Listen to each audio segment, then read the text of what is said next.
Howdy traders. Today I'm going over Funko Incorporated stock. Let's get to it.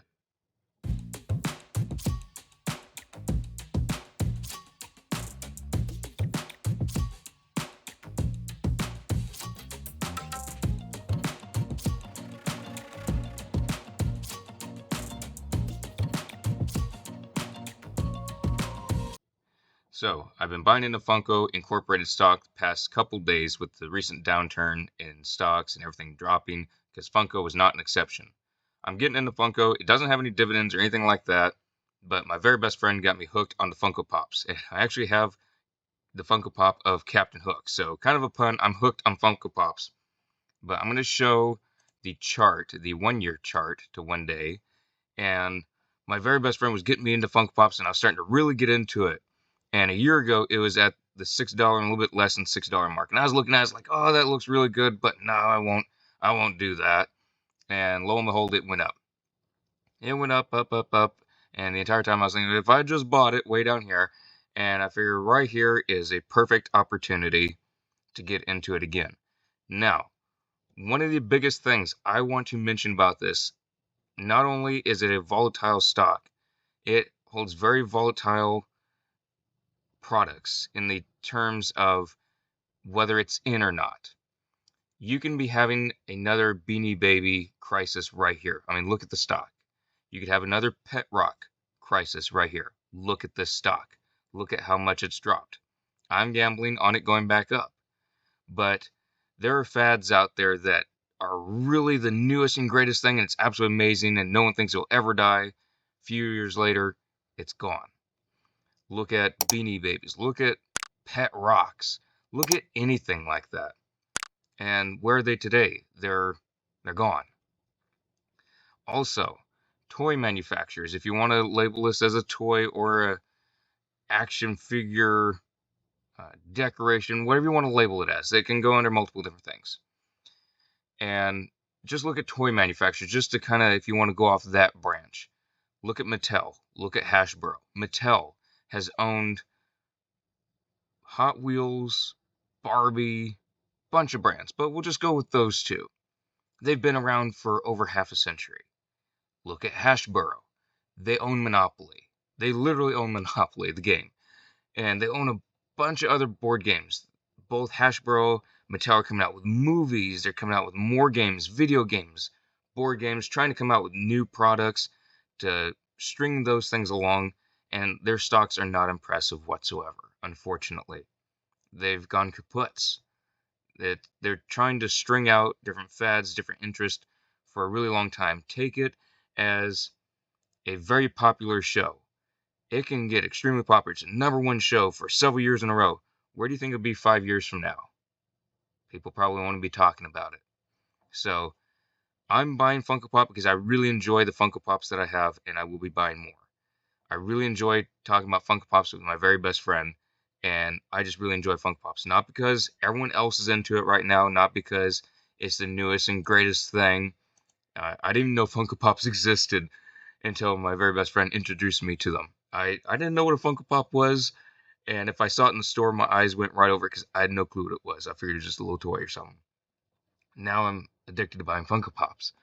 So, and it's kind of scary. I don't know if I have more stock in Funko Pop or have more stock of Funko Pops, the actual Funko Pops. So that's a little scary, but it's kind of funny at the same time. Now, again, they don't pay dividends. I'm going for the capital gains. You can see where it really dropped with all the tariffs coming in. But for me, this is hog heaven. Buying it when it's down. Okay, so things look grim. How many times in the history of the stock market have things looked grim? How about a bunch? Again, I'm going to go back to the year. It's going to possibly go up. If I hold on to it till it gets to $7, I'll make a nice profit. $8, $9, oh, it's great. If I get to $12, I'm over doubling my investment. I'm very happy with that. And I point this out because I don't want to keep riding it up and up, trying to get the highest point here. Because what if something else comes out and Funko Pops are not in anyone's mind anymore? They're sitting on shelves for months on end. They're going extinct, which I assume will happen with Funko Pops. I'm not saying I dislike Funko Pops. I'm always going to enjoy my Funko Pops. I'm always going to have them. I'm always going to cherish them. I'm always going to be able to talk with them with my very best friend. I'm always going to enjoy it. But what I enjoy does not matter to the rest of the world. If they go on to something else and profits plummet for Funko Incorporated, then I want to make sure my money's out of there, whether I like Funko Pops or not. There's other stocks that have brands that I really enjoy, but I won't invest in them because just because I like it doesn't mean the rest of the world wants to buy in it and keep that stock going up. So that's something I do want to make a heavy note on for everyone watching this because it's a volatile industry.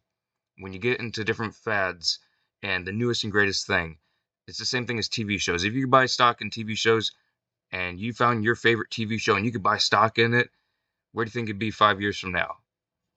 If it's still number one 5 years from then, odds are it won't be. It's very unfortunate. If you look at, okay, I enjoyed Duck Dynasty. Everybody was enjoying Duck Dynasty. It was the newest fad. I enjoyed it because I just enjoyed Duck Dynasty. I still enjoy Duck Dynasty. You can't find anything related to Duck Dynasty on shelves anywhere now. And so if I'd invested into the example of the show Duck Dynasty, my money would not be doing very well, unfortunately. I still enjoy it, but that doesn't mean the rest of the world does. Okay? Another thing my very best friend introduced me to was Yellowstone. I thought Yellowstone, the TV show, was just for city slickers. And I figured, no, they probably don't ride right. I just stick to riding my horse and all that stuff. Well, my very best friend introduced me to that, and lo and behold, it's the latest and greatest thing for me. Everyone else like it. I just like it because it's a show with a bunch of horses in it, and I love the storylines, all that. And then people start getting away from Yellowstone. I'm still watching it. I really enjoy it. It's the same thing with stocks like this. They have Funko. They have all the pops, the mini pops, mega pops, all that. They own Loungefly. Well, what if gals aren't wanting to buy Loungefly purses anymore because there's some other brand coming out? There may be someone out there that still really enjoys Loungefly. I know my very best friend does. But does that mean all the other gals in the world are going to enjoy it? No. So that's just something I keep right on the forefront of my mind, owning this stock. And I'll keep watching it extra close because I don't want to be caught being the last person out on this stock.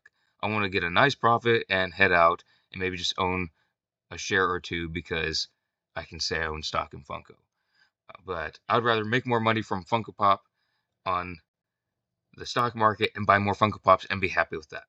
So just be very, very careful when it comes to anything like this. Obviously, the stock market, you always got to be careful, but really got to pay close attention to stocks such as this. Unfortunately, as great as a product can be, it doesn't last forever. So always be mindful and always consult your broker before doing anything like this because this is very volatile. See you on the next vlog.